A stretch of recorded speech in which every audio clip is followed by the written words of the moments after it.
That brings me to I want to break down a little bit of the data you FOIA requested.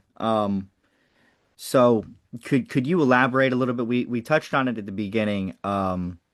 Could you break it down a little bit for people that may not completely be aware what we're even talking about right now? Correct. So again, the Freedom of Information Act request was submitted specifically to the Defense Health Agency. They're the one that tracks everything through all the medical record or Department of Defense medical records, and they even put all of the details in there in the codes they ran, which they can read that later if you want to post that again.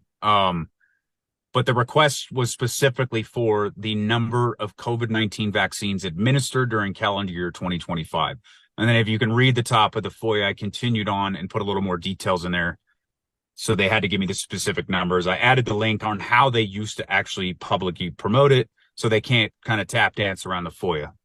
And I just kind of steered them in specifically. They ended up giving me all the numbers from since day one. It rolled out at the end of 2020, which is 11 million to this day total that they've administered in the DoD. They also broke it down by branch for me.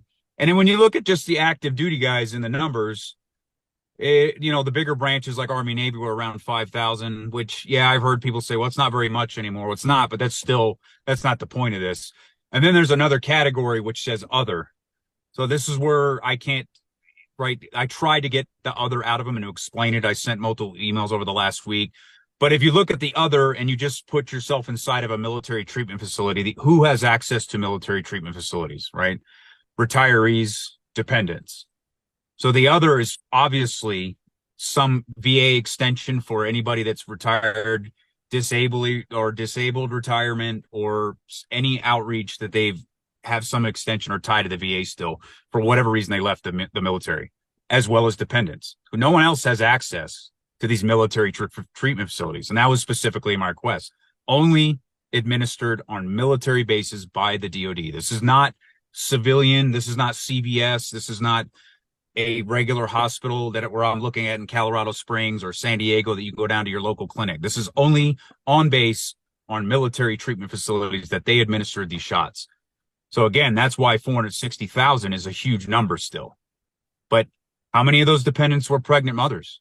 How many children are still being injected by these military, civilian, and medical officers, right? They're administering the shot, as well as enlisted medical professionals, but they're administering it under their watch, right? Go back up the chain. Let's say HM3 sitting over at Balboa Naval Medical Center injects the COVID vaccine into a pregnant mother. They walk out. We don't know the potential problem that's going to come from that, but we know how poisonous they are. But go up the chain. They have a senior enlisted that run it there. They have medical officers. They have commanding officers. Those commanding officers report up to BUMED. BUMED reports up through DHA. DHA up to Pete Hegseth. It's on his watch. It doesn't get any clearer than that. Austin's not in office anymore. He has no power. So this is Hegseth. He had 13 months.